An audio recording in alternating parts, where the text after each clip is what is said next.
It has always seemed to me that when we begin to study the work of a human being, we become interested in the human being behind the work. Perhaps this should not be true. Perhaps we should accept things simply on their face value. But we are all tied and bound to the human state, and we like to orient our heroes in that state. We are actually perhaps helped more by the humanity in man than we are in the supposed divinity in man. The humanity brings us close together, and in the case of General Pike, it reveals to us the happy combination of a scholar and a truly delightful person.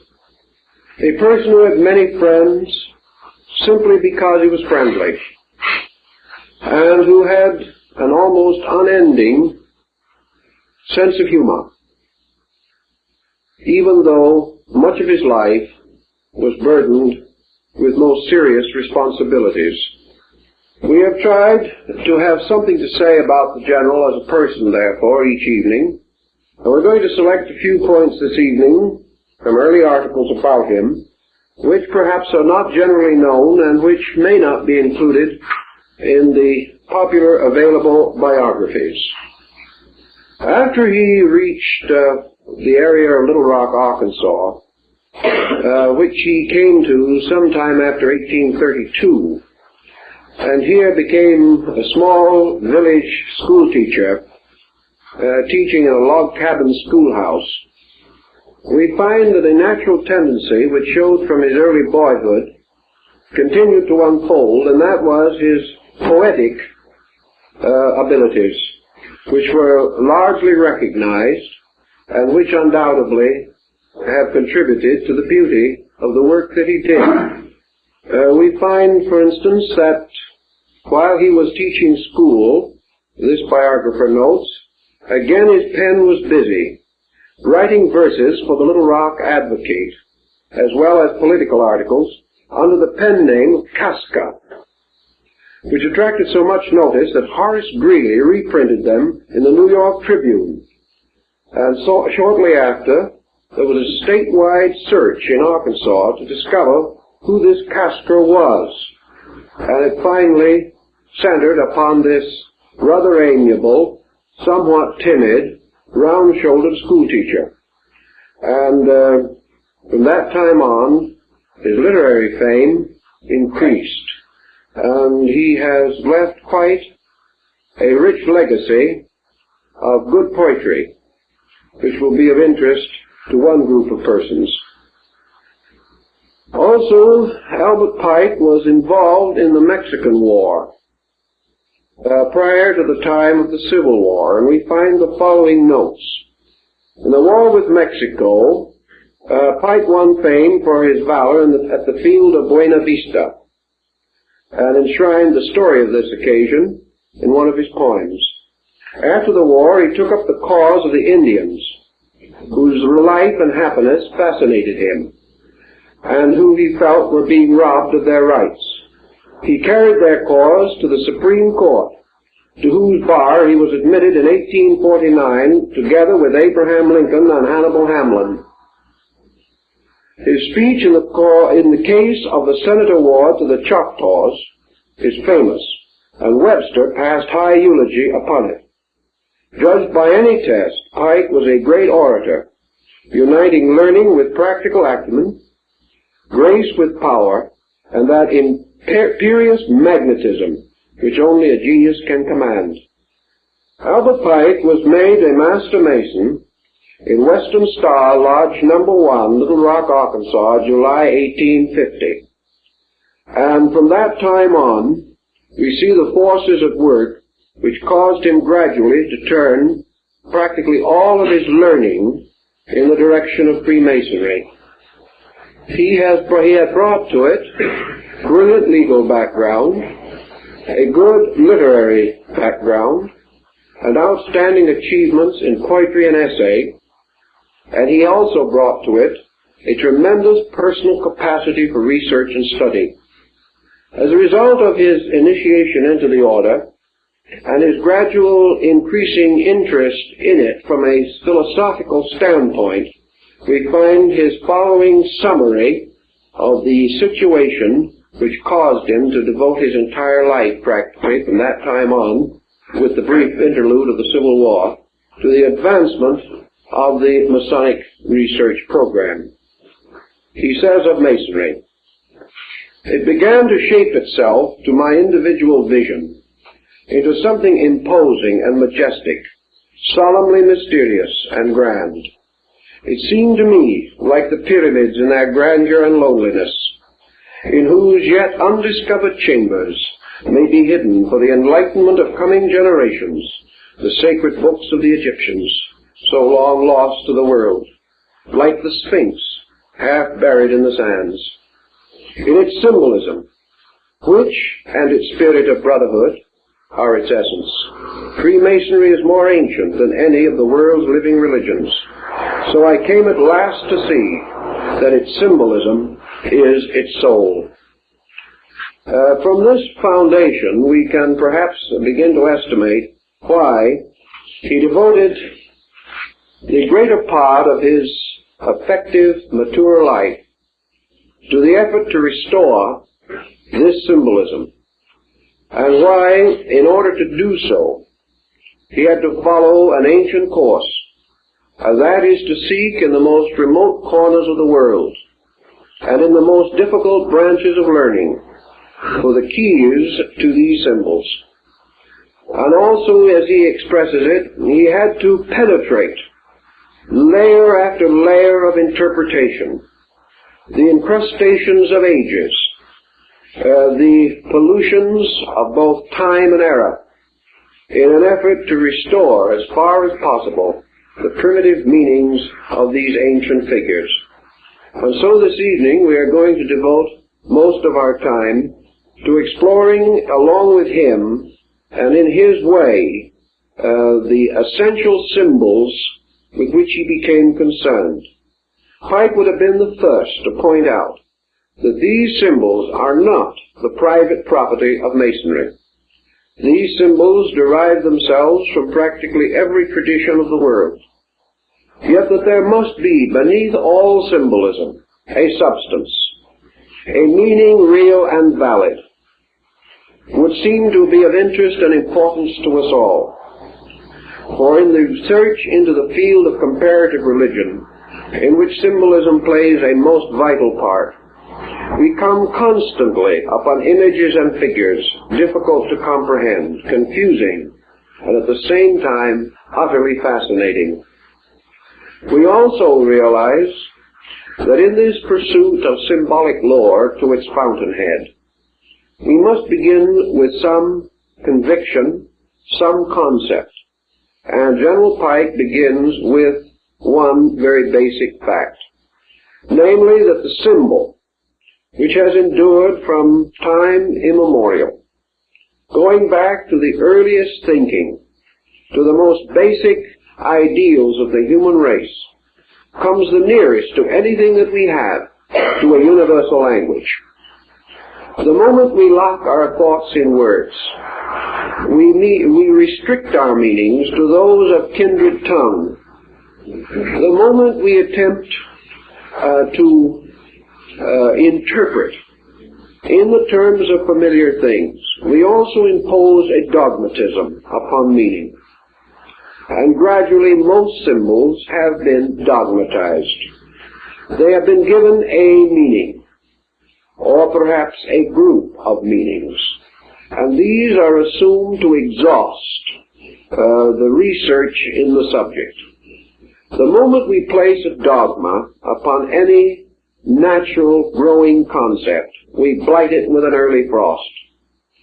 We create a pattern of acceptances, a mere lip acceptance of terms and words and patterns, presumably exhausted by those who have gone before us. Pike warned of this very definitely. He stated that there may be 1,000 interpretations already known for a certain symbol. But if we are content to accept any or all of them, we shall some way deprive ourselves of the greatest adventure of all, and that is the personal exploration of the idea, the search within ourselves for meaning, and that the language of symbolism invites us all to search for meaning.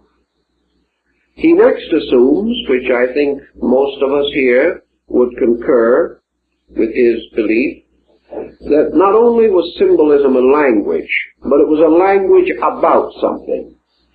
It was a language relating to a particular kind of material, a particular level of fact.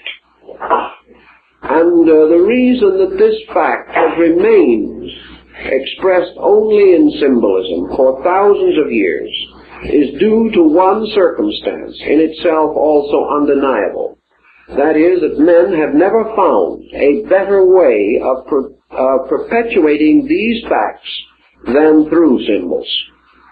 Had at any time the full and true meaning of a symbol been so completely, absolutely, and entirely crystallized that it could be presented in an irrefutable literary or philosophical statement, the symbol itself would have vanished. It would have no longer been significant. Men do not search for that which is found, but for that which is not found.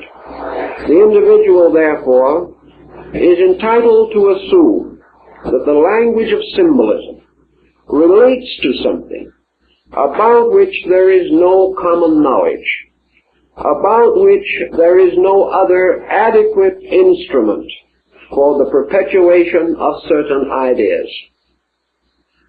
What type of material would be, therefore, most likely to be locked in an enigma, to be concealed behind some form, shadow, or semblance not identical with its own structure or nature? The answer would have to be that it is some kind of knowledge pertaining to things not to be literally seen, not to be factually examined, not available in their full and pure substance, but to be known only through the lengthened shadows of themselves, cast upon matter, cast upon mind, and gradually molded into a fantastic imagery. Such knowledge as this would therefore not be the knowledge that has descended to us in philosophy. It would not be the knowledge available to us in the rituals and formulas of accepted theology. It would not be the type of knowledge that could be expounded in mere mathematical formula or revealed to us completely under a scientific hypothesis.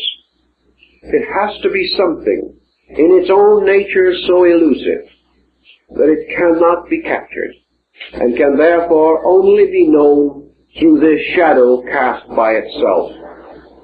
The answer again, in Pike's thinking, is obvious. That which is not available to us in knowledge is simple. It is knowledge itself. In other words, we know about many things and the substance of very little. We have learned opinions on innumerable problems, conditions, circumstances, but this essential knowing, which might cause the individual with the full realization of the meaning of his words to say, "This I know," this level of knowing is exceedingly scarce. And where it exists, it relates mostly to secondary things. We know that the sun appears to rise. We know the length of days and of hours. We know certain laws of architecture. We know certain ways of analyzing the chemical constitutions of things. By mathematical formula, we can split an atom. But by mathematical formula, we do not know what an atom is. The true and essential knowledge, therefore, is not in its pure substance ever available to man in a natural state. If it comes to him, how does he receive it? He must receive it by revelation, by vision, by intuition, by insight. He must in some way gain it through an experience which he cannot share with others.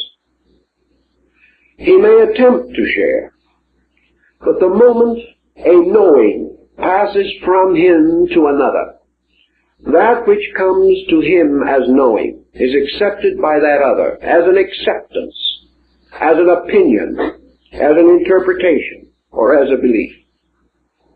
Therefore, that which we communicate can be believed by others, but that which we communicate can only be known to ourselves. There is this mysterious interval between self and others.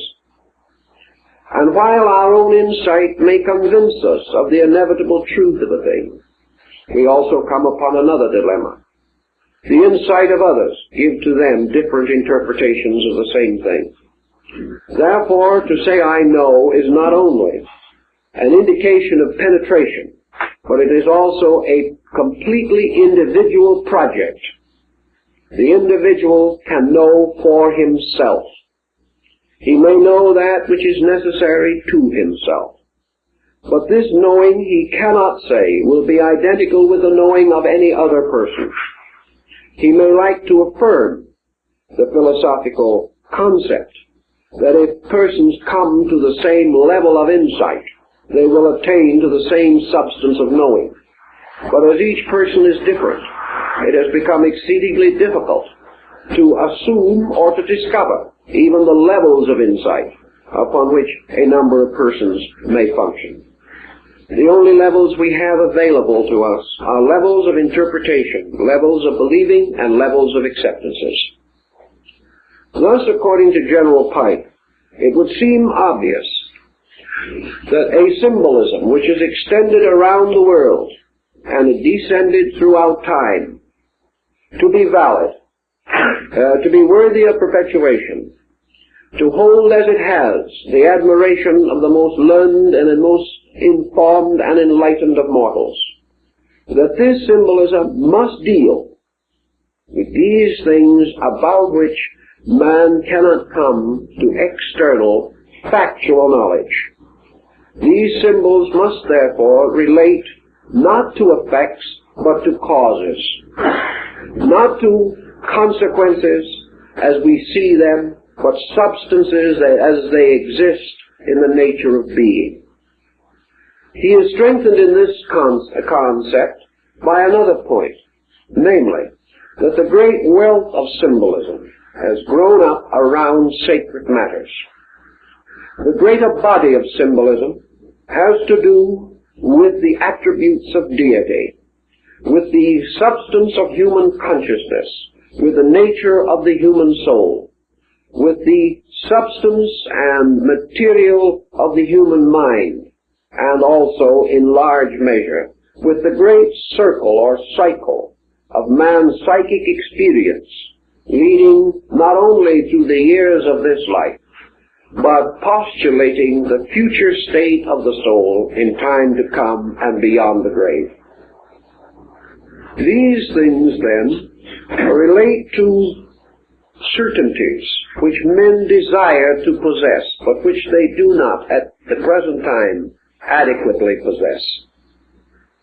Thus it is no common knowledge which can be easily rescued and then turned into sermons or into texts, but an uncommon kind of knowledge.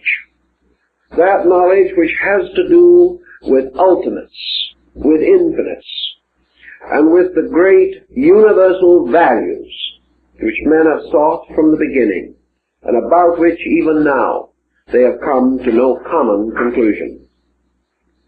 If this then be the burden of symbolism, General Pike can justify his own statement that it is to be found in its purest and most wonderful form in the great mystery institutions of the ancient world. These institutions were dedicated to the greatest spiritual values that we know. And the greater the spiritual dedication, the more luxurious was the symbolism employed, the more fantastic the imagery, the more complicated the keys to its unlocking. And wherever we went, or wherever we go in the search of the ruins of ancient wisdom, we behold the sanctuary ornamented with devices difficult to interpret, of unknown origin, and dealing with the most abstract convictions of man.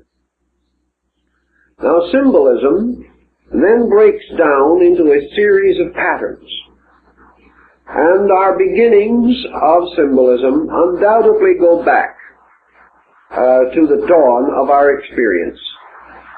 And for a moment, let us pause and consider some of the most aboriginal pictoglyphs that we have been able to discover in the search for our knowledge of primordial man. On rocks, upon the face of great boulders and ancient cliffs, rising in desert and wilderness, we find strange devices, mostly simple, geometrical, basic forms. These devices are sometimes referred to as picture writing. There are many examples of picture writing right here in the state of California. We find many rocks covered with strange forms and figures. Why were they put there? Who put them there? How shall we decipher them?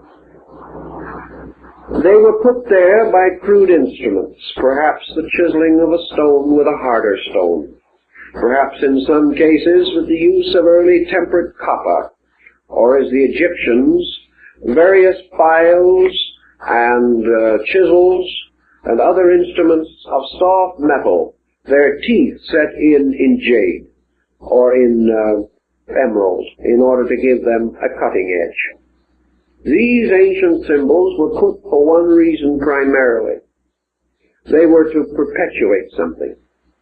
It was that the man who put them there, or the tribe who fashioned this strange picture writing, wished to leave a record of something.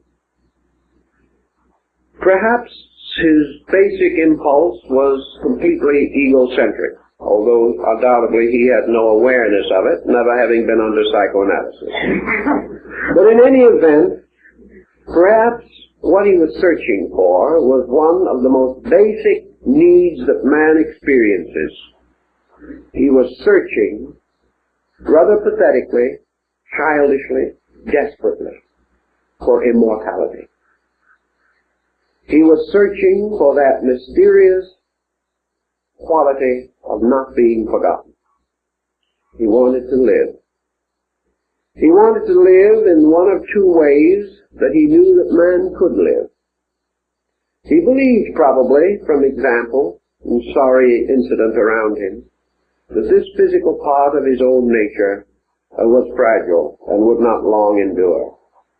But there was another part of it, his dream, his hope, the great and wonderful deeds that he had done, his claim to be remembered, his claim to make a contribution to those who came after him, his claim that those who followed would remember the hunt and the forest, and the day when he had slain the great mammoth.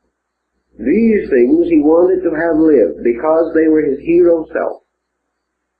And today, even in this 20th century, there are well-educated, scientifically trained human beings who have had exposure to 3,000 or 4,000 years of culture, who will say today that no man has any immortality except to be remembered through his works. This is not an uncommon attitude among those who feel that they are emancipated from all the superstitions of the past. But this primitive man wanted to be remembered.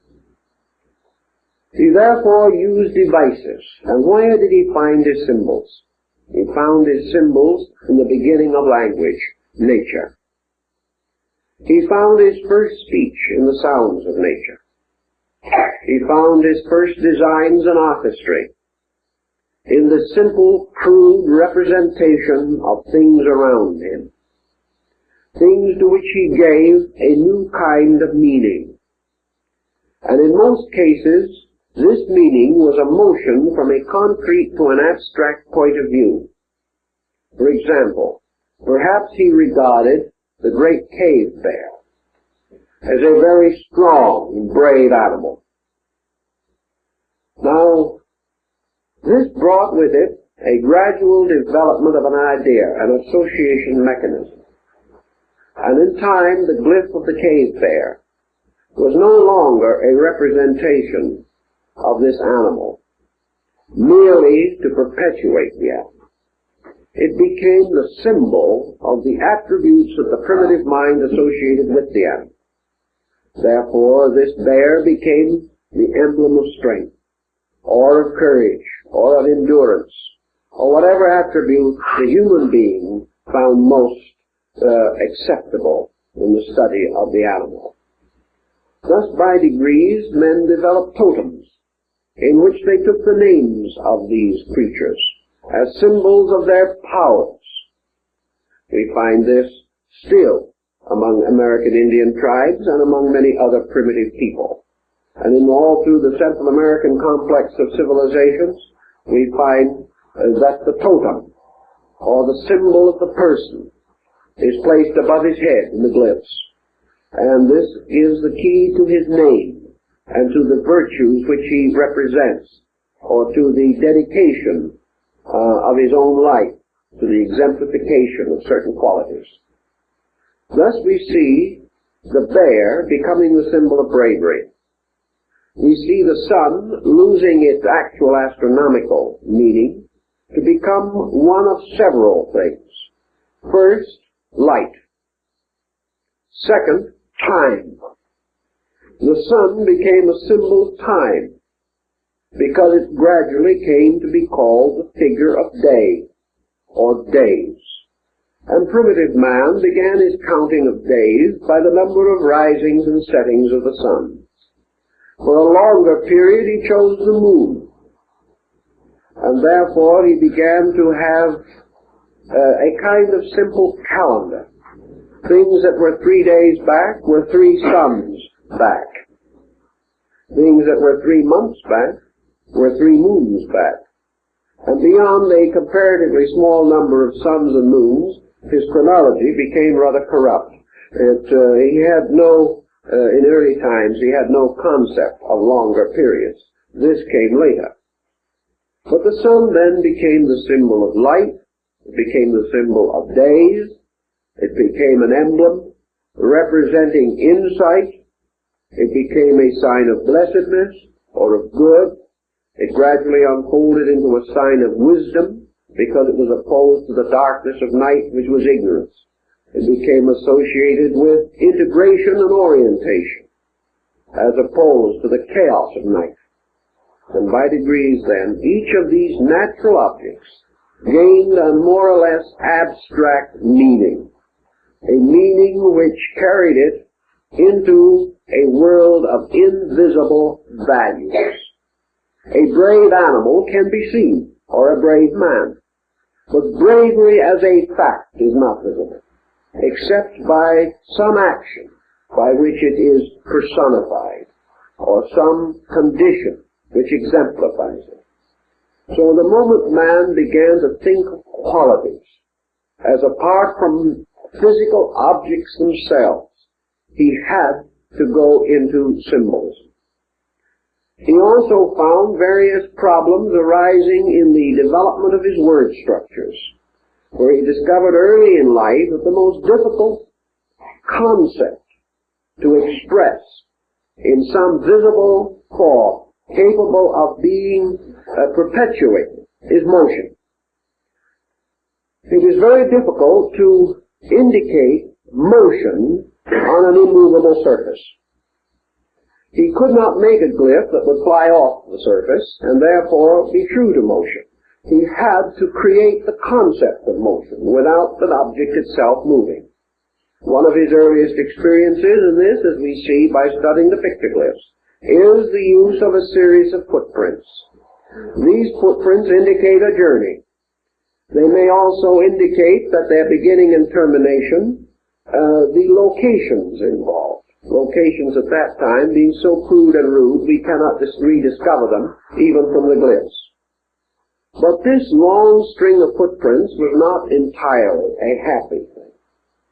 He could try to create the concept of motion through representing his animals and other creatures, as in the ancient caves of France, in motion. But a bison in motion is not really a very happy substitute for a necessary abstract verb. It is not very solutional. Yet he had to have motion. Maya solved it by putting a wing on a noun and making a verb out of it. The moment he added a wing, it symbolized motion. Very ingenious and requiring a great deal of thought to develop.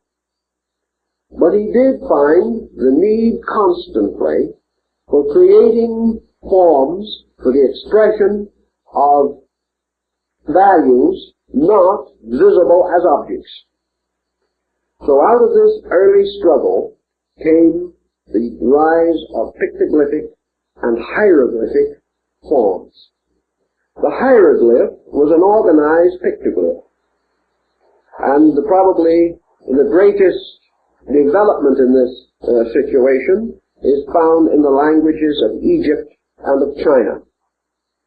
In both cases, we have an inconceivable array of such picture forms. We may also, of course, mention the Maya glyphs, which number over 10,000. But unfortunately, they are not as easy to use as some of the others because we simply have not yet been able to decode them. But in the Chinese and in the Egyptian, we are in somewhat better condition. The Egyptian language, although it comes to us in its earliest form in a highly developed state, still shows that it was the inevitable evolution of the rough and crude cuttings upon the walls of cliffs and rocks. It is a gradual refinement. But the Egyptians began to discover means of making their symbols more valuable, making them more useful. They gradually came to identify, out of all of their animal pictures and their various symbolic devices, for each of which they had a name, they gradually developed a sound equivalence. This was frequently derived simply from the beginning of the name of the object. And an object like, for instance, arm, representing the human arm, suggested to them the possibility of the R sound as well as the complete name. This R sound could be combined with other sounds. Among the Aztecs it was done more simply. They took two creatures, for instance, they wanted to make a word out of two names.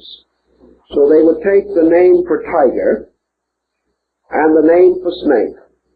They wanted to use the first half of the name for tiger and combine it with the last half of the name of snake. So they made a glyph, the front end a tiger and the back end a snake. And then they proceeded to read it.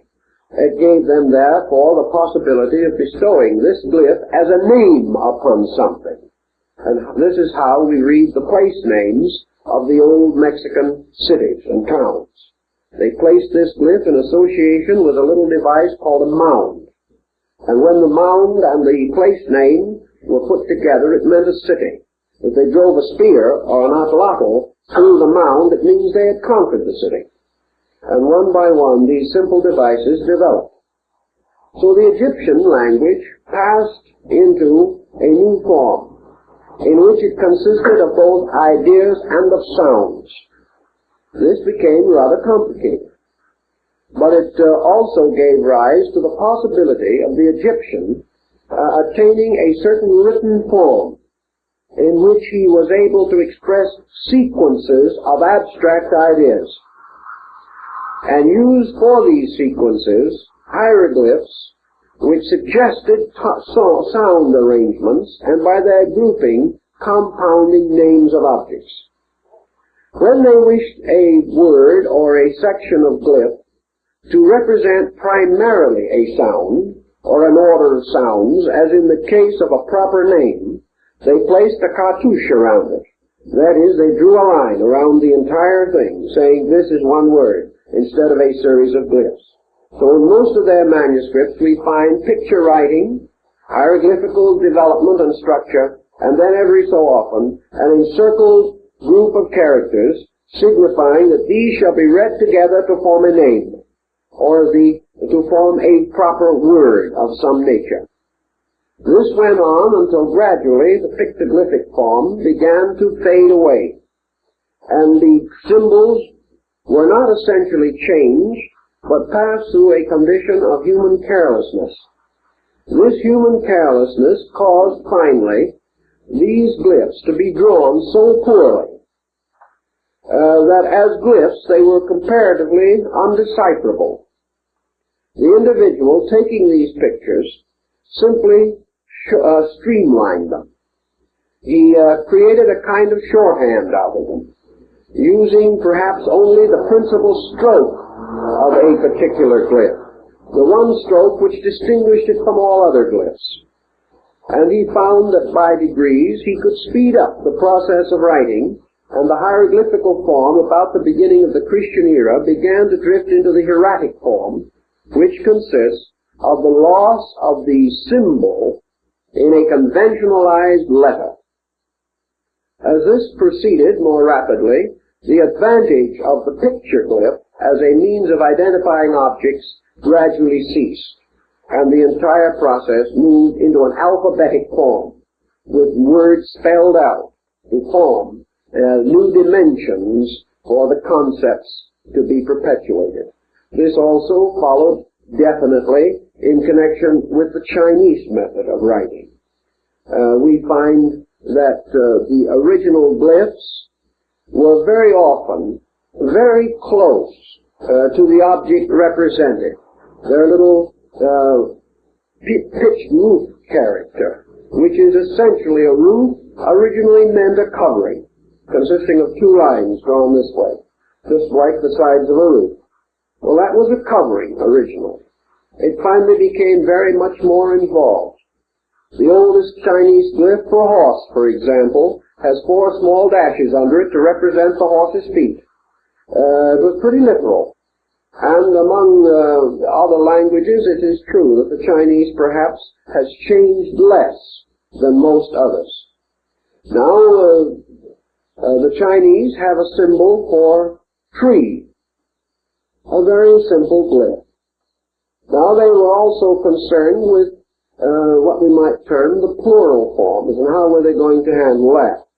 If they were somewhere and they found another tree, and they wanted to have 2 trees clearly indicated, they followed the line of greatest expediency. They made 2 trees side by side, and that was exactly what it meant, 2 trees. But this didn't end the problem, because it could get worse. Another man decided that he wanted to say that he had just been in the forest. Now this presented a more or less complicated situation. You couldn't keep on drawing trees all over the page. So the happy idea of the simple plural came into existence. Above 2 trees must be many trees. So they put a 3rd figure of a tree, and the result was forest. Above 2 means forest. A very simple device. And in this way, they had no difficulty in ultimately indicating their meaning. They had many different symbols. When they made the sign of a roof, they then placed a symbol of fire beneath the roof, and a fire under a roof is a home, a place where you live. Another simple problem is that they anciently used for conveyance a kind of a cart. And if you look down on this cart from above, you saw the axle running through the 2 wheels. You saw the flat, straight edges of the 2 wheels, and in between, a large rectangular mass representing the body of the cart. This particular symbol was reduced to simply mean center, middle. because it represented the middle part, a central axis moving through something. And this became associated with the original name of China, which was the Middle Kingdom. Thus they went on, by degrees, building up a most elaborate group of writings, multiplying their strokes, increasing their skill and knowledge, until finally they produced a language so flexible that almost any idea which man can express can be rather adequately presented. These things all rose from natural symbolic instinct. The effort to use simple things to express or explain difficult things. The effort to convey a total picture of a meaning, and at the same time lock it only in a very few strokes or letters. To do this also, of course, created a kind of association. The individual who knew approximately the meaning to be intended got the complete impact of it, perhaps even more completely than we do with words today. They got the feeling of what was intended. They got a simple and direct relationship. We're not so far removed into polysyllabic forms as we are. And they did not have to rush to the dictionary the way we do, because they had a very quick grasp of the symbolic idea. Now, these are primitive things, but they point the way along which General Pike was exploring. And it comes then to the next important conclusion which he reached. Namely, that nearly all symbols arise from nature. A symbol is a form, and it must be derived from a form. We cannot have a symbol, a picture of anything, unless that picture is derived from something within our world of experience. Therefore, the picture must be the result of man's own eyes.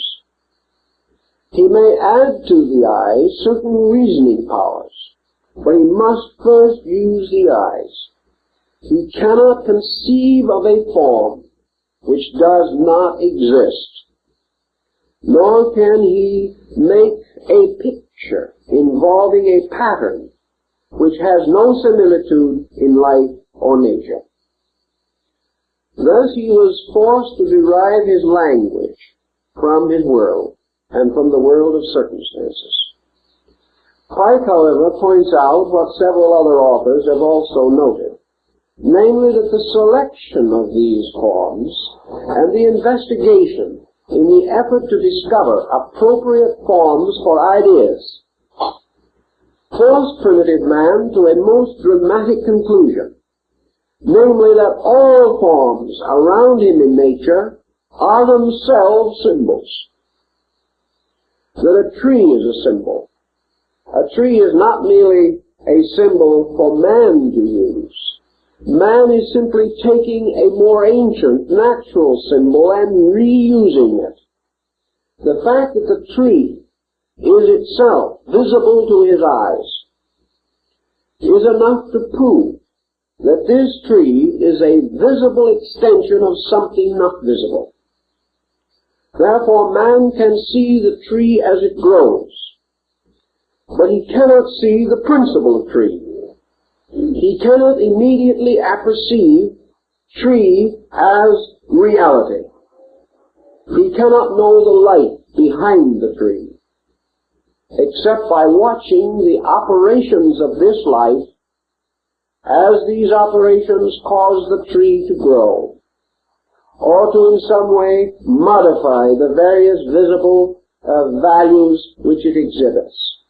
Thus nature is itself one vast symbol, one inconceivable relationship of forms, all bearing witness to that which is not form. A number of particulars bearing witness to invisible principles that lie behind all concept of particular. Thus the authority of symbolism lies not in man's need for an expressing medium. The authority lies in the divine way of working. The universe itself, moving into manifestation, moves by projecting its own powers through forms, and these forms are symbols of these powers, mathematically, geometrically crystallizing around waves or rays or rates of energy, so that everything that exists is in some way a witness, an evidence, a kind of emblem, standing for a principle, itself invisible. That this principle may be spirit, may be soul, may be mind, may be God, makes the symbolism only the more significant. For here we are confronted with the visible testimony of facts unseen, a kind of covenant by which man stands forever in the presence of his own greatest source of instruction. Thus, as Pike points out, the universe is a great university of symbols, a tremendous school of emblems and devices, through the contemplation of which man comes finally to understand himself, his world, and his Creator. Thus, symbolism involves us almost immediately in a series of great abstract values. And the fact of symbol is the first great link that man has with a world of spiritual forces operating behind the visible appearances of life. So the fact of symbol becomes the validity of symbolism. It becomes the proof of the meaningfulness of the entire concept.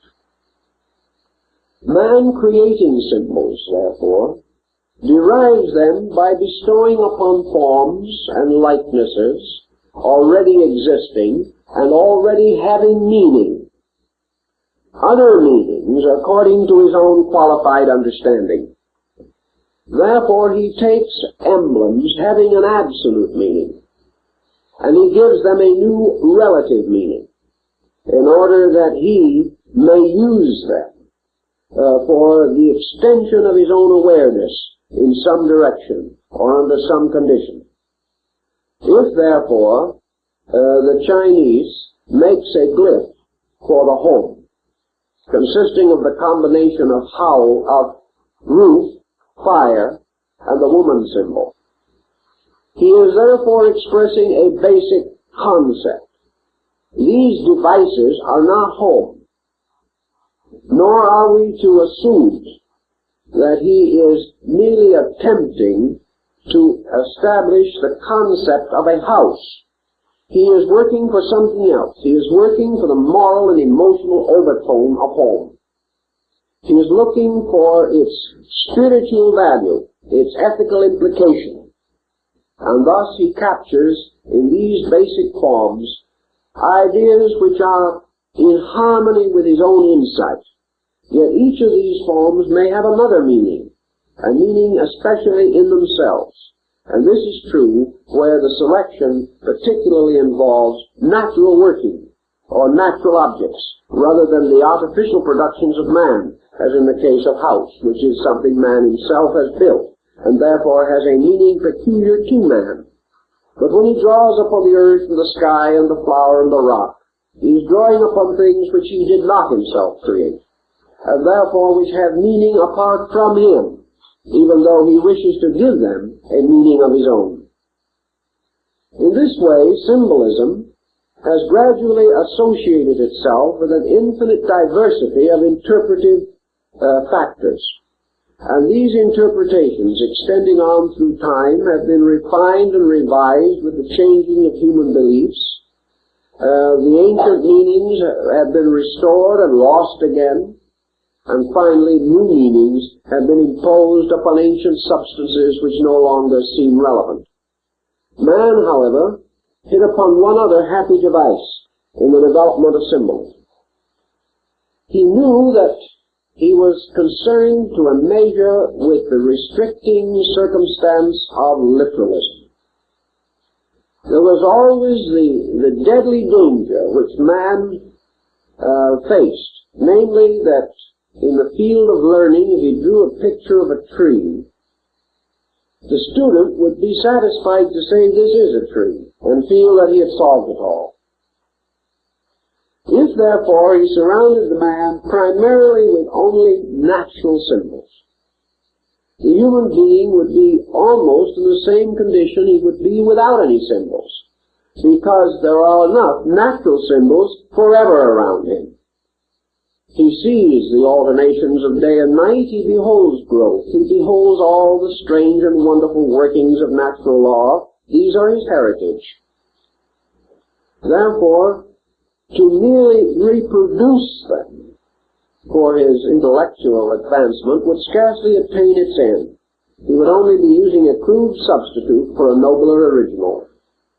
But man discovered, perhaps through his sleep consciousness, through dreams and other things, that he could introduce an element of fantasy into the representation of these forms. He could create a class of forms called composita.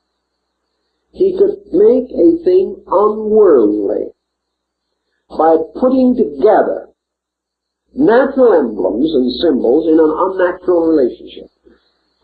He found, for example, that as long as he drew pictures of men to represent his gods, the tendency of the people was to come to the conclusion that the gods were men. It read downward instead of upward. Instead of conveying the impression really that man is a god, the reverse became the common acceptance. But when, as in the case of the Egyptians, the human head was taken off, and the radiant, globe-clutching Scarabasaka was placed on the shoulders of the human body, so that it became a human body with a beetle's head, the inevitable result had to be that the mind could no longer search in its experience for a living example of this. They just couldn't do it. Or when they placed the symbol of the head of Apis, the bull, upon the shoulders of the god Osiris, this Horipus, or this deity, could not be found among men. It represented a departure. Here we had now a fantasy. We had an unworldliness bestowed by distortion, or by the creation of an unnatural combination, leading to the recognition that the symbol had to do with something not of the common experience of man, but dealing with something else, something that could not be so easily interpreted and would have to be examined and explored upon a mental level or upon some plane of insight superior to that of ordinary mortals. Another simple way of doing the same thing was to disproportion the sizes of things. A very common practice, for example, in East Indian art. Here a great sage, teacher, or one of the deities is represented as a colossal figure, and the human disciple or student as a very small figure kneeling at its feet. The great figure thus became a symbol of unworldliness, a giantism, which elevated it beyond the common experience of man. Such perhaps was the tremendous subtle influence of the Olympian Zeus, this monumental structure, this tremendous figure, or the great standing figure of Helios, the god of the sun, that stood at the gates of Rhodes, and has been preserved for us under the name of the Colossus of Rhodes. But by great disproportion, by great enlargement, an unworldliness was also created. Begin the refinement of things, so as to create an unworldliness. Might mean a creation of so sensitive, so truly and completely beautiful a thing, that no equivalent could be found among men for it. Thus sublimity was used as a means of exaggeration. As Leonardo and Michelangelo realized and exhibited later, also the dynamic of the so-called heroic proportion, or by the voluntary and intentional distortion of the anatomy or structure of the human figure, this figure became symbolic of something not human, something either superhuman or subhuman, something beyond our immediate ken of comprehension.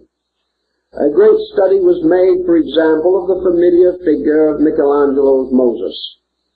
And it has been pointed out that if this figure should stand up, it would be the most disproportionate piece of art perhaps produced by a classical master. The parts of the body are not in proportion to each other, but the compound effect is one of great majesty, of great force, and of a measure of patriarchal unworldliness, an escape from the literal, an escape from the obvious, into the expression of overtone, to one kind of artistic subterfuge or another. Thus the symbol, in its simple language, began to take on many different aspects. Particularly, early man was interested in disentangling it from literalism and trying to use these familiar objects in a manner which would not convey merely a trite and familiar meaning. The symbol also gave rise to many other devices. It gave rise to emblems. And emblems, as pointed out by Quarles in his work on emblems, were really originally moral pictures.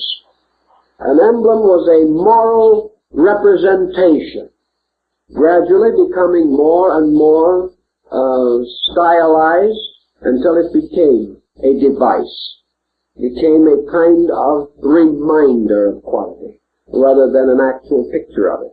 During the 17th century in Europe, there was a great number of emblem writers.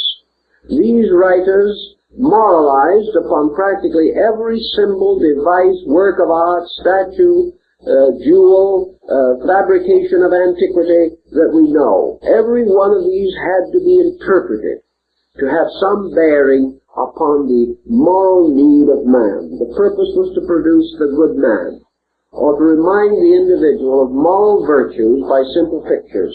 These books, of course, were largely worn out by children, because young people received most of their early schooling from these old emblem books. Religious emblems that we remember immediately, of course, bring to mind the Christian cross, which is associated with the most dramatic episode in the life of the founder of the faith. We find that in India, in Buddhism, for example, the chakra, or wheel with 8 spokes, the Noble Eightfold Path and the wheel of the law, has become practically a universal symbol for Buddhism as a religious philosophy. It has gained the same general acceptance that the cross has in Christianity. Perhaps equally important in the Judaistic system is the sacred name, formed of flaming letters, which has also a great sacredness. Perhaps the outstanding religious emblem of the Jewish people is made up of the 2 tablets of the law, bearing letters or characters signifying the commandments. In Islam, the great symbol is the crescent of the planet Venus, which has to do very much with the development of their faith. And this has been universally accepted among Muslim states. Among Hindus, the most common symbol is the Omkara, or an elaborate device formed of the letters of the sacred name. These devices we generally recognize today as the trademarks of religions and faiths. In China, Taoism, of course, is represented by the yin-yang symbol, or the 2 hemispheres interlocking, the light and dark hemispheres of a circle. All these emblems have therefore gradually come to be identified with great systems of thought, and they become immediately able to stimulate in us a basic grand picture of a doctrine, of an idea, or of a way of life. These are the more simple explanations, however, and we must still penetrate into that field of research in which Pike was most concerned. He came to the conclusion that there was an essential and valid language of symbols, an alphabet of them, that while in various nations they were somewhat modified, still there was a great body of symbolism, essentially sacred, and essentially dedicated to the perpetuation of knowledge without revelation by word. Therefore, the communication of certain secrets from age to age, from time to time, was accomplished by means of symbols, even as the ancient craftsmen in the days of the cathedral builders of Europe each marked his stone with his master's mark, a mark peculiar to himself, and being the same permanent record that the primary man or ancient man carved so crudely upon some boulder. This record of the master's marks also extended throughout the world, for the same marks that are found on the cathedrals of Europe are also found on the Taj Mahal, on the Qutb Minar at Delhi, and upon the great monuments of the Hindu and Muslim world. Therefore, this practice of marking goes on throughout the world. And these marks that were on the cathedral stones of Europe are almost identical with the caste marks worn on the forehead of various Hindu sects, the members of the sects. Thus, this language of basic idea has spread to become perhaps the world's most simple means of the perpetuation and communication of secret knowledge, of knowledge hidden in cipher, in code, that these symbols form an elaborate cryptogram. The only difference being that instead of finding one simple easy key which unlocks it, the keys were lost in the debris of the ancient world. And Pike said that it was his opinion that these older keys would not be found again, that these keys had disappeared with the invaluable guidance given by the ancient teachers who had themselves vanished from among us, and that the great heritage of symbols still stands before us as the unlocked treasure house of knowledge, and that until we ourselves set to work to follow the words of Omar, the tent maker, to file from our own base metals the key that will unlock the door, that these symbols must remain comparatively unintelligible to us. Assuming that there may be a certain validity in this, and I think there is a very great validity, what are we going to do when it comes to our turn to attempt to penetrate these symbols? We have, first of all, to answer a simple question, perhaps, and that is, just what is the vitality and life within a symbol?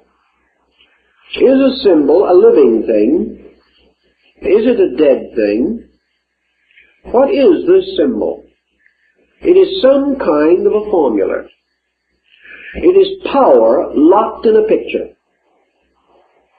Perhaps a very crude picture, and perhaps with only a very few lines. But still, it is a power locked in a picture.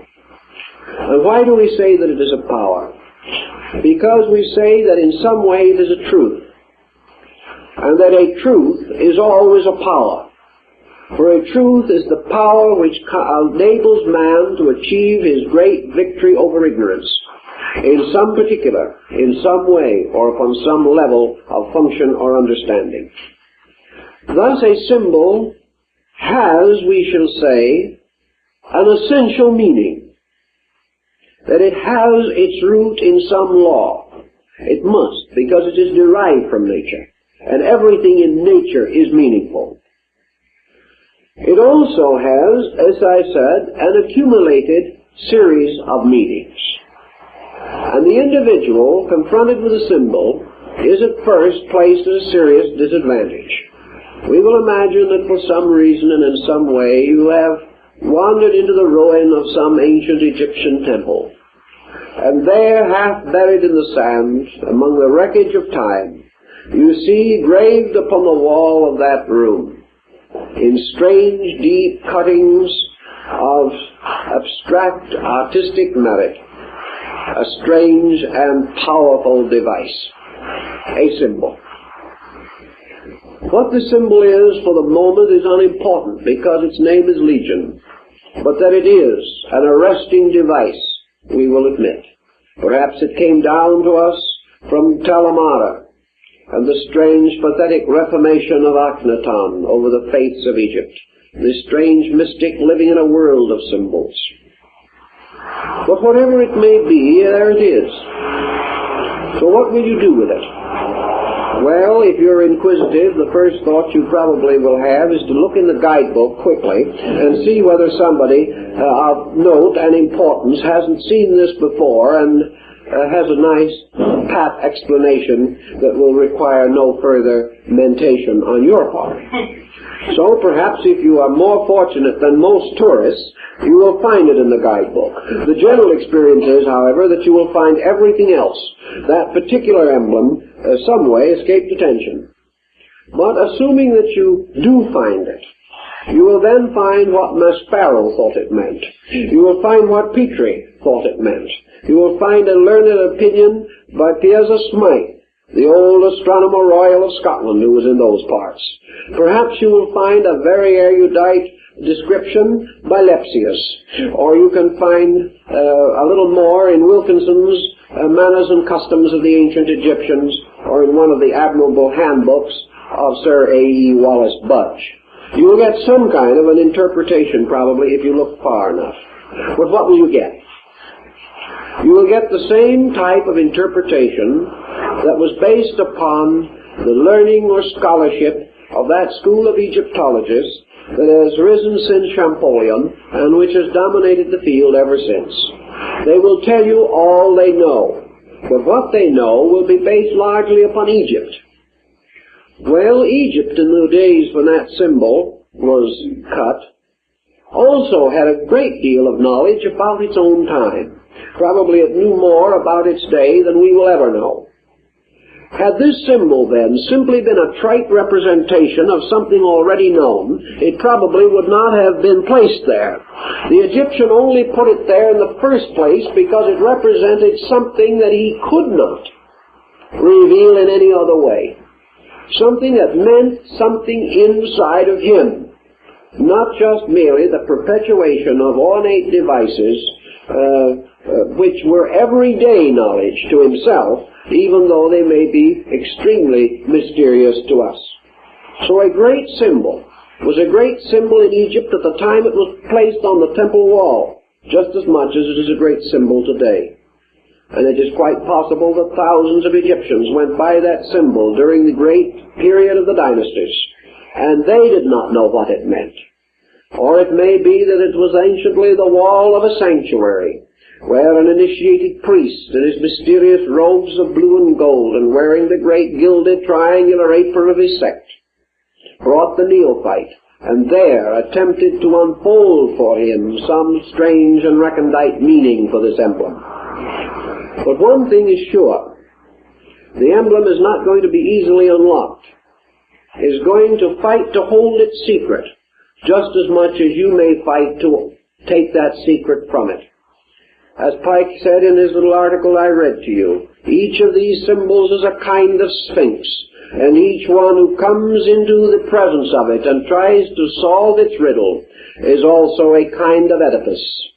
And this Oedipus must either solve the riddle or perish at by the cruelty or the strange device which he has been unable to fathom.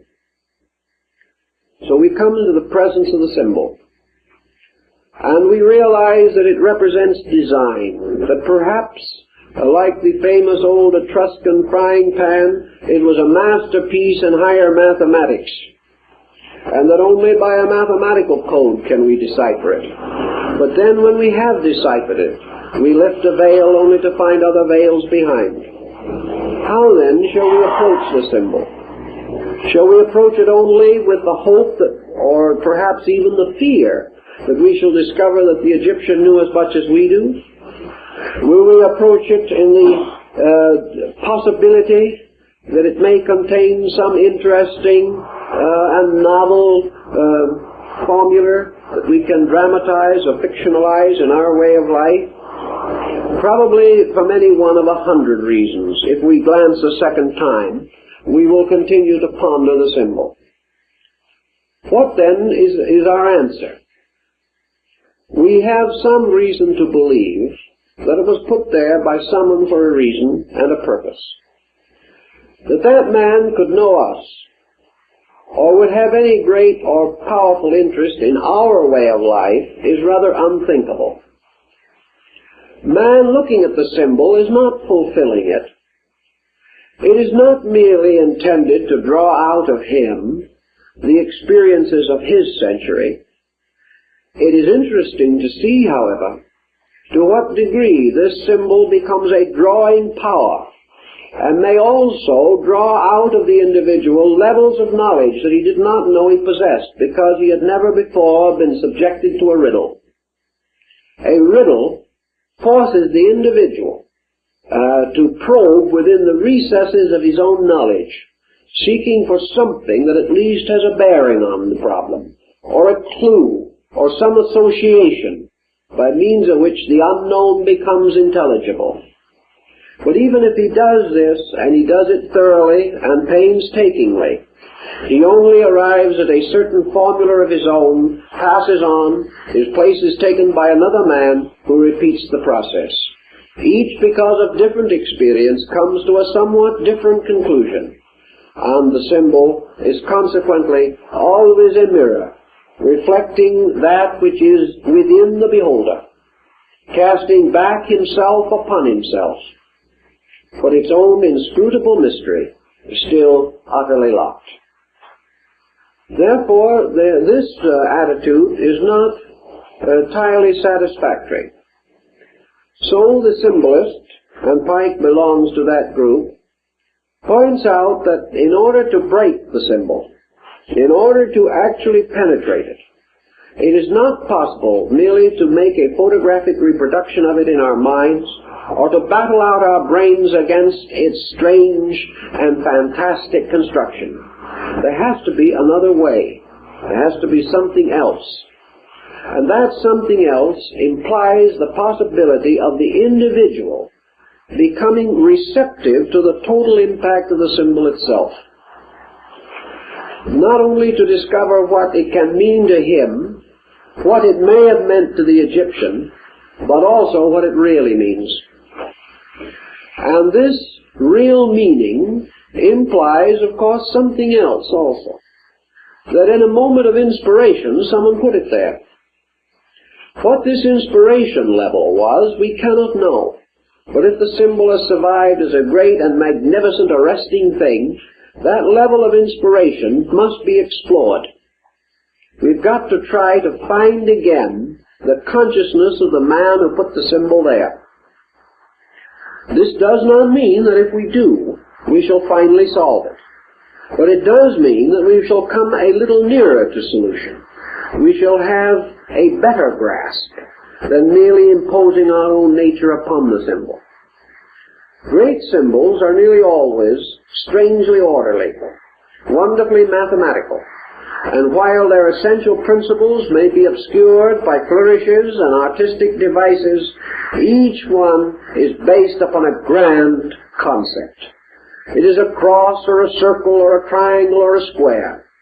It has some tremendous basic mathematical strength, or perhaps numerical arrangement by which it has a strange and deep meaning.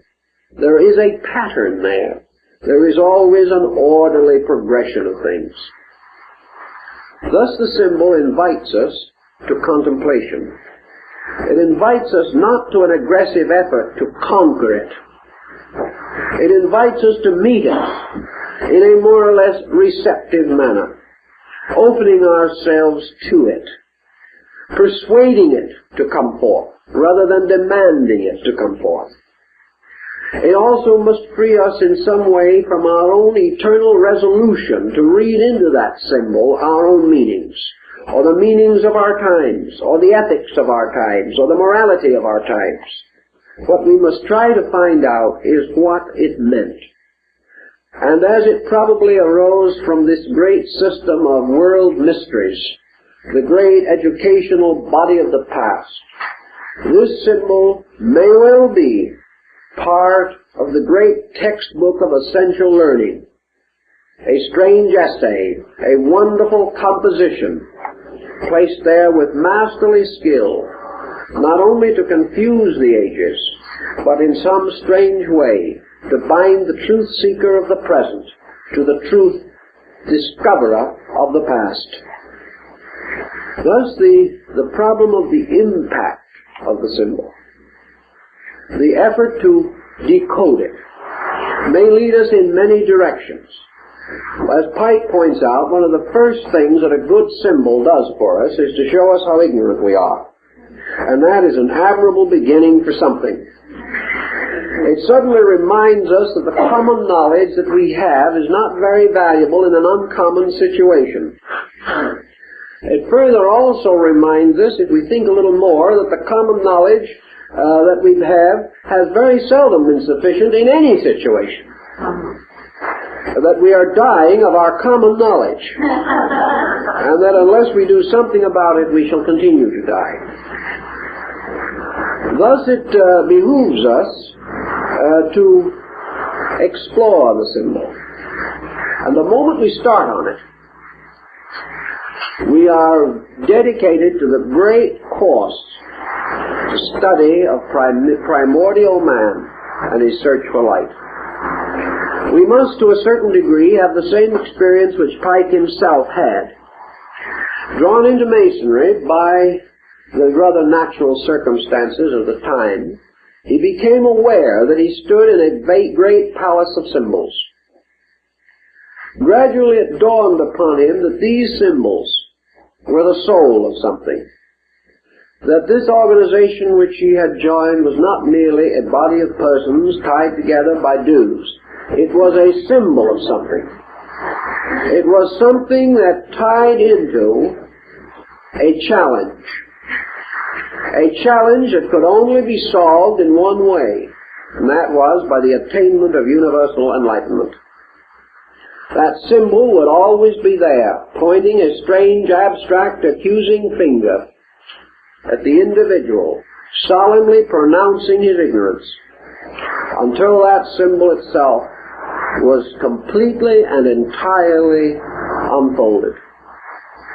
And to search through these symbols is a very valuable experience for persons in practically every walk of life, because this temple, with its numerous and wonderful tracings, is only a miniature of the great temple of the heavens, the temple of earth, the temple of the world, upon the surfaces of which are innumerable wonderful patterns, designs, and figures. Men must read these figures and live, or remain ignorant of them and die. Life is just that simple. Either man must solve the riddle of nature, the riddle of the great Sphinx that sits forever on the threshold of the unknown. Man must solve the riddle of himself or die. He must solve the riddle of universal law, achieving an obedience which will enable him to live, or else he will die. He must either find the great principles which underlie all forms and appearances and cling to those principles, or he will not find them and he will perish for need of them. So our great search for these symbolic insights forces us to begin the long and perhaps arduous path that leads man from the appearances of things to the essences of things, from religion as a formal structure to religion as a divine revelation, from philosophy as a confusing path of intellectualism to philosophy as an outpouring of universal wisdom from the divine nature. These paths must be followed in the search for truths. And in the following of these paths, one by one, the superstitions and fallacies of man fall away. We discover truly that we cannot go far in the world of serious scholarship without feeling ourselves drawn more and more closely to the human need. We cannot search into the great origins of our knowledge without gaining a greater respect for persons of all places and types. The symbolist seeking to find the answer no longer lives in a world of believers and unbelievers. He no longer belongs to a world of those of the true faith and pagans and heathens.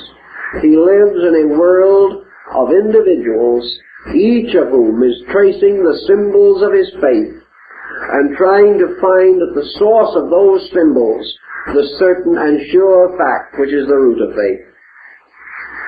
Thus universal knowledge gradually opens. And in every field of life we use the symbols of our trades and our professions as ways of discovering the nature and substance of ourselves. Arts and sciences are of very little value if merely accepted for themselves. But if each is represented and recognized as the pronaos of a temple, a gate leading into an inner sanctuary of greater knowing, then even the simplest things that men do become emblems of the deepest things men seek. Thus the body becomes the emblem to the physician.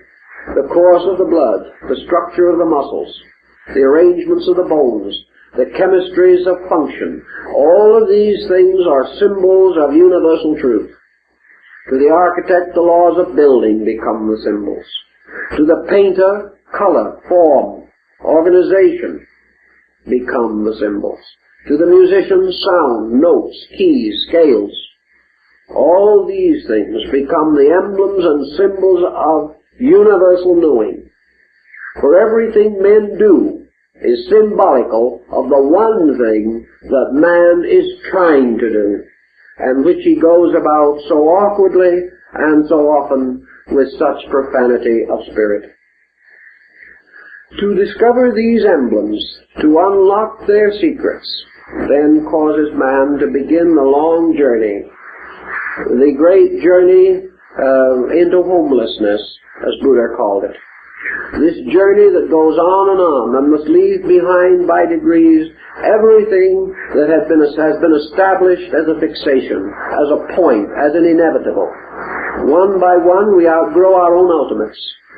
One by one we pass beyond the smug certain boundaries of our own particular worlds, to go out into homelessness, to go out into this state which is seeking only truth, and which cannot find this final form in any place along the path, but must rest a while with some opinion and doctrine, and then pass on into the wilderness again, seeking for that which is beyond words or description. Thus approached, the symbol becomes a tremendous dynamic, a way of leading all human beings into causes and paths of personal growth. The moment, for instance, that we take the sacred literature of the world and we look beneath the surface of it and we accept scriptures, writings of this nature as great works of symbolism rather than as historical works, we leave the fireside of the historical home ground and go into homelessness. We go into wandering. We go into an unknown world in which perhaps there seem to be no guideposts at all. But actually, we cannot help it, for the simple reason that no matter how sincere we may be, we must ultimately find any pattern of beliefs too small to allow for the growth that goes on in ourselves. Now, when we say that we pass on from one level of symbolism to another, Pike points out to us also that these levels do not deny each other. The fact that we have outgrown a symbol or left it like some dead seashell along the shore of life's great ocean does not mean that that meaning we have left behind is untrue. It means, however, that it is incomplete. It means that no matter how fondly we have embraced it and held it, we have not exhausted the symbol. We have come to some pleasant and appropriate acceptance, perhaps an acceptance which we share with 1 million, 10 million, 500 million other human beings who also have accepted this acceptance and built their values around it. But this does not mean that this acceptance is ultimate, nor does it mean that there can be no greater key to the same symbol. Thus, for example, in our modern time, as we pointed out in an earlier course that we gave, in our modern time, we have to depart from one of the most common and literal of all symbols, and that is history as moral instruction. We soon discover that the least meaning of a symbol is its history, or the historical event or circumstance with which it is associated. No man can find salvation by reading history alone. He may contemplate upon it and discover salvation, but the mere acceptance of it will not do this. It is only that he can unlock history with the same dynamic key which makes it bear witness to universal realities. Only in this way can he find in history the great spiritual inspiration without which his purpose is in vain. But the literal, the historical, is the deepest and heaviest veil upon a symbol.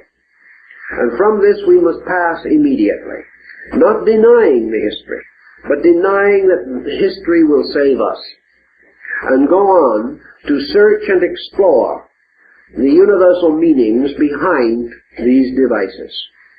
Almost immediately, we do realize that we share symbols, that the triangle, which we use so commonly, I've seen it over the doors of countless churches, this upright, blazing triangle. We share it with the Greeks, we share it with the Chinese and the Hindus, we share it with the Muslim and the Persian. We share this symbol with other people all over the world. Thus, by the fact that we share, comes into light another interesting point. Great philosophical, religious systems of mystical symbolism are in many cases emphases. They are not separate revelations, not religions apart from all other faith. They are man's search for truth, held within a framework of time and place, and subjected to the environmental limitations of race, of nation, of political histories, and many things of that nature. But the principles behind these faiths are unfolded peculiarly according to the need of certain peoples, under certain conditions, and under certain pressures. It may well happen, then, that it will require all of these faiths, and then more, to unlock the meaning of the simplest symbol. It may mean that in one emblem we shall have to go through a dozen faiths in order to begin to perceive the law and principle that underlies it. Now these faiths in turn may be exhausted, and we may still not come to the very essence of the symbol. Because the essence of the symbol, like the peculiar meaning of a dream, is extremely elusive. And as the modern psychologist realizes, these symbols arise from very deep psychic pressures within the collective or folk structure of humanity. But assuming that we have studied, that we have begun to explore these things, along this way of searching, we make many other discoveries. And in the search for essential truth, the byproducts are almost as important as the product itself. Because along the way we gain admiration for our fellow men. We gain understanding of their searching. We gain inspiration from the great and beautiful truths that they have discovered. We gain fellowship with them in the simple problems of their living. And we move inevitably from a purely intellectual position to one of the deepest compassion and emotional acceptance of things that perhaps once were strange, difficult, and unknown to us. Thus, one of the great results of an honest search is the discovery of friend, the discovery of brotherhood, the discovery of the right power and purpose of working together for these great ends, which we have none of us yet fully attained. Therefore it is not that one shall lead and others shall follow, but in the search for truth we are all brothers, searching together for that which is beyond us all. Consequently, our small jealousies and our petty prejudices can dissolve when we realize that we all bear approximately the same relationship to the sovereign center of truth, that one does not possess it and is passing it out to others, but that all, possessing parts of it, are searching for all of it, and sharing the parts together advances the search for totality. So we go on in these symbolisms until finally we come to what might, as Pike pointed out, be the greatest key of all. Through learning we advance our course a certain way, but the course itself cannot be completed until the individual himself, who is the truth seeker, recognizes the sovereign importance of so adjusting his own nature and disposition that he is capable of a knowledge beyond his present state.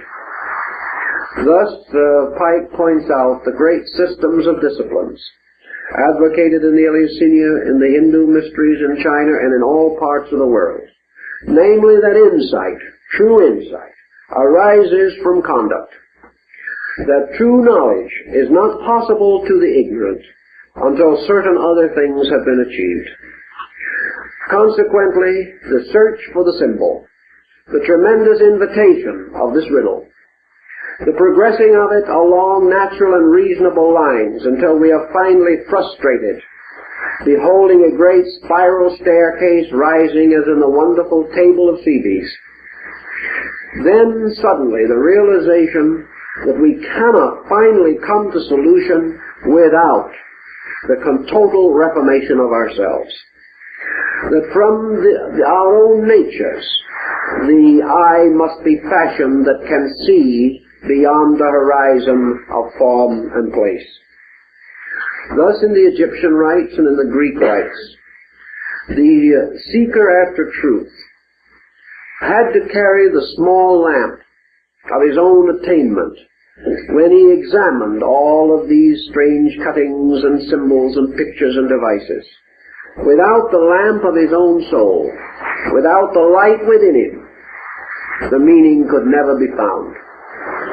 So we come back to the simple concept as taught by Jesus and Buddha and many others, but with a new meaning, a new degree of value, namely that the truth seeker, in order to attain, must place himself under the laws which he seeks to understand. Until he makes this personal consecration or dedication of his own nature, he cannot have the insight necessary to see. So in the great structures which use these symbols originally, discipleship always preceded acceptance into the mysteries. Albert Pike gives us quite a detailed description of the great rituals held at the time of the Eleusinian mysteries in Attica in Greece. These were the state mysteries. They were the mysteries which citizenship in Greece permitted the individual to attend. Those who were born citizens, free-born of Greece, men and women, were permitted to be initiated into the Eleusinian rites. The first or lower rituals were given to all who sought, and any person well born above the age of 12 years was entitled to receive the rituals. He beheld the great symbolic pageantry of this rite, by means of which he gained a more or less total impact of the great Orphic mystery, which was the spiritual root of his culture. Because everything that was Greek art, Greek music, Greek literature, Greek philosophy, and Greek religion arose from this great core of the Orphic revelation. The hymns, the mystical songs of Orpheus, the strange, secret, tender ritual of universal love which lay at the root of all Greek culture. But after the neophyte had taken this lesser ritual, he then had to indicate his future. He had to wait for years before he was eligible to take the greater ritual, for which only certain persons were entitled. He had to earn this. He had to wait for it. And his waiting and his earning was a matter of great expectancy. Some way he knew or sensed or felt that this other experience was a strange transforming thing, that to pass through the great rite was to be born again. And as surely as he was so twice born, he was given the keys of heaven and the great power over the world and universe in which he lived. But the priests in sober and contrite circle warned him of this important step. They warned him that this ritual, this greater degree, would only be conferred upon him when he had attained certain virtues in his own life. Only when he could honestly prove that he was no longer dominated by the ordinary impulses of human nature, that he was no longer selfish, no longer arrogant, no longer easily moved from the quiet contemplation of values, no longer a vengeful or worrisome mood, no longer envious of the success of others, no longer subject to the tyrannies of life, that gradually he had subsided and subdued these things within himself, that quiet, dedicated to truth alone, willing to sacrifice life and honor upon the altar of reality, then and then only could he enter the sanctuary. Then and then only would he be given the great rites. For strangely enough, as General Pike also points out, the supreme wisdom is reserved for those who no longer need it. In other words, this ritual becomes merely a symbolical thing, because it is by the path leading to the symbol that man gradually discovers its meaning. He gradually subsides these obscuring factors within his own nature, and as he becomes truly still within, and has transformed all base values into the purest alchemical gold of transmutation and regeneration, he beholds the great symbol moving in as it moved in upon St. Hildegard of Bingen, the sky opening, the earth beneath his feet opening, the air filled with symbols, everything moving into life. And by that time, his own cleared insight shows him the kind of world that brings him to his knees in absolute admiration of the ineffable beauty, sublimity, and divinity of even the simplest form of life. And General Pike says there's not the smallest bird that flies in the sky, and he was very fond of birds, that does not clutch forever in its talons the silken thread of universal truth. In other words, it is inseparable from nothing. Nothing can be divided from it.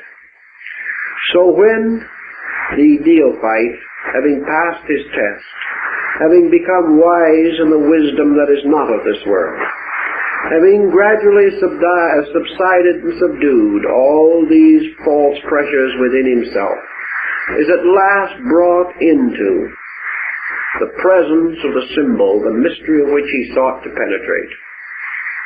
And coming into the presence of this symbol, he is no longer in the presence of a question at all. He does not say, now I know what it means. He does not say this line means this, that line means that, and where these two come together means another great and vital point. I am overjoyed. Now I will go home and live with my symbol. He does not say anything of this nature, because as the Eleusinian initiate learned, when he comes into the presence of the symbol, like Akhenaton before the great hand-rayed sun disk of the Aton, he looks upon it. He sees no longer a symbol. He sees no longer a device. He, as the ancient said, he sees merely the blazing form of God. All symbol ends in the fact that that symbol is a veil over the face of God. He is no longer interested in an answer, because the answer blazes into him. He is in the presence of the ineffable. He is in the presence of a thing that has come to life because he has brought himself to life.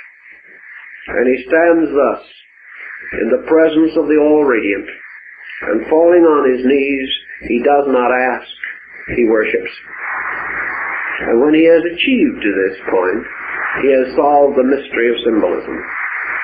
All other things must precede it. He must remove the veils one by one. That behind all veils of form, of words, of thought, of meaning and idea, behind the last of these veils is the great face of the ineffable. And when man takes away the last veil, only God remains. This concept is the meaning of this tremendous, vital search for the significance. It is the search for the Holy Grail. It is the search of the orders of the quest through the ages of chivalry. It is the end of the mendicant's wandering.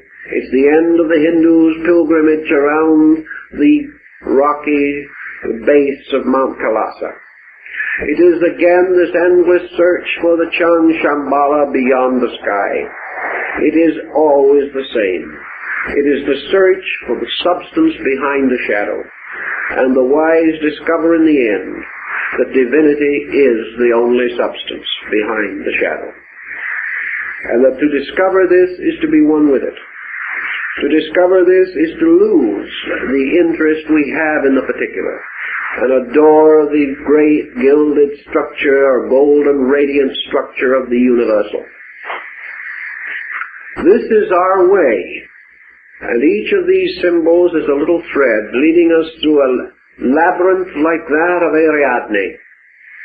And out of this labyrinth we must find our way, or else be killed by the Minotaur that guards its deepest parts.